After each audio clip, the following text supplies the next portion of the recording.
Welcome to Kermode Uncut. It's the end of the year and it's that time at which we all like to make lists. Now, I understand that lists are inherently foolish, but I always have to do a top 10 for a newspaper anyway, and the bottom 10 is something that we particularly enjoy here at Kermode Uncut. So, as usual, we've broken both the top 10 and the bottom 10 into two parts. So, let's start off with numbers 10 to 6 of my favourite films of 2015.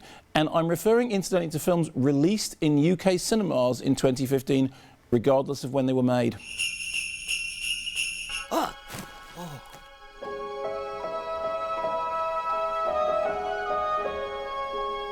And we start off at number 10 with a film that was actually made a couple of years ago, but only opened in UK cinemas this year. The Tale of the Princess Kaguya, the first of 3 animated features to make it into my top 10 for 2015. The best thing about this year has been just how diverse animation has been. If you looked at the contenders for the Best Animated Feature Oscar in February 2015, it was an extraordinary field, and this was one of the titles competing. It's wonderful, it's hand-drawn, it's timeless, it's the kind of thing that I think could appeal to audiences of all ages, and also it's a kind of melancholic swan song as far as Ghibli is concerned. It's one of those films that reminds you just how rich, just how grown up, but just how universal animation can be. And it's straight in at number 10, my top 10 favourite films of 2015.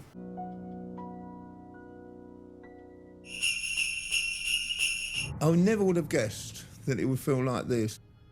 It seems to me that finding this out has somehow completed my life.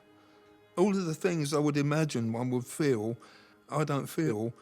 On to number 9, and a documentary. Now, there were so many great documentaries released in UK cinemas in 2015. Cartel Land, The Syrian Love Story, Orion, The Man Who Would Be King. But the one which really stood out for me and made my top 10 was Julian Temple's The Ecstasy of Wilko Johnson. Now, as you know, I absolutely loved Oil City Confidential. In fact, gave a Kermode Award to Julian Temple for that documentary. The Ecstasy of Wilko Johnson is kind of the follow-up, but it's so much more. It is a film about a matter of life and death. It begins with Wilko Johnson facing what he believes to be a terminal diagnosis, and what's revealed during the course of the documentary is how much that diagnosis suddenly made him feel alive, suddenly made him appreciate life, suddenly made him extremely aware of his surroundings. Julian Temple, I think, is one of the best music filmmakers around, but in The Ecstasy of Wilko Johnson, he does something more profound than that. He makes a film which is genuinely transcendent. Straight in at number 9, The Ecstasy of Wilko Johnson. Sometimes I was a bit frightened, I lost my mojo.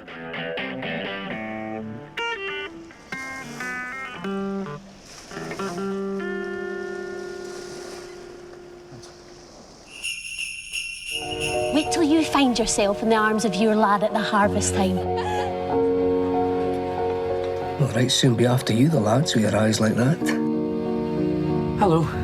On to number 8, and it's wonderful to say that 2015 has been the year that we saw the return of Terence Davies. For years and years, Terence Davies couldn't get films financed. Amazingly, after The House of Mirth, he waited 8 years before Of Time in the City became the toast of the Cannes Film Festival. Well, since then, he's had the Terence Rattigan adaptation of The Deep Blue Sea, and now his long overdue Sunset Song has finally arrived, and it was absolutely worth the wait. A terrific adaptation of a classic novel by Lewis Grassic Gibbon, lent something magical by wonderful 65mm photography. I really liked the performances. I thought Peter Mullen was terrific. I thought Agnes Dane continues to impress. But at the heart of it, this really is a Terence Davies film. Now, since he made it, he's got another film in the can, and he seems to be on a roll. In his 70s, he's not slowing up at all. And how wonderful. He's one of the UK's greatest auteurs, and this is one of his finest works. In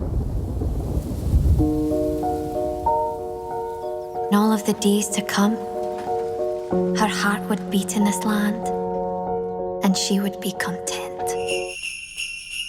Dear Ailish, it's hard for me to believe that you're reading this thousands of miles across the sea. It seems everything is so exciting and new compared to here. Would you dance with me? The secret is to look as though you know what you're doing. I wish someone had told me that years ago. And on to number 7, and a film which I think was quite hard to sell because it's such an understated and quiet adaptation of a novel. I'm speaking, of course, about Brooklyn, with a fabulous screenplay by Nick Hornby and a wonderful central performance by Saoirse Ronan, who, frankly, hasn't put a foot wrong since getting awards nominations for her role in Atonement all those years ago. I loved Brooklyn, and I was worried that it might not find an audience. Loads of people went to see it because of the great word of mouth, and loads of people got in touch with me afterwards to say it's their favourite film of the year. It's one of those movies is it's really rewarding and satisfying in a way that films of the 40s perhaps used to be. Some people have described it as a woman's story. I think it's much more universal than that.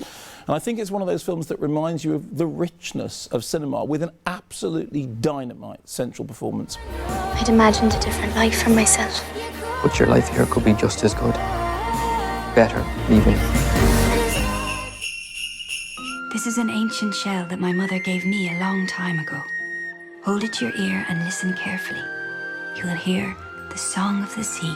Which brings us to number 6, and the second animated feature to make my top 10 this year. And once again, an animated feature that competed for the Best Animated Feature Oscar in February of 2014, Tom Moore's Song of the Sea. Again, it's a movie that reminds you of the richness and variation of animation. It's so different in its look to The Tale of the Princess Kaguya. It's a wonderful blend of music and visuals and folk tales. I think it could play to audiences of all ages. I've now seen it 3 times, and every single time it has made me cry. It's a brilliantly difficult film to describe because so much of it is to do with the tactility of the visuals. I really think we're going through a golden age of animation. I've said this several times on the blog before, I will say it again. And Song of the Sea is one of the proofs of that golden age. All of us are connected, and we'll all share in our fate. I have to find her.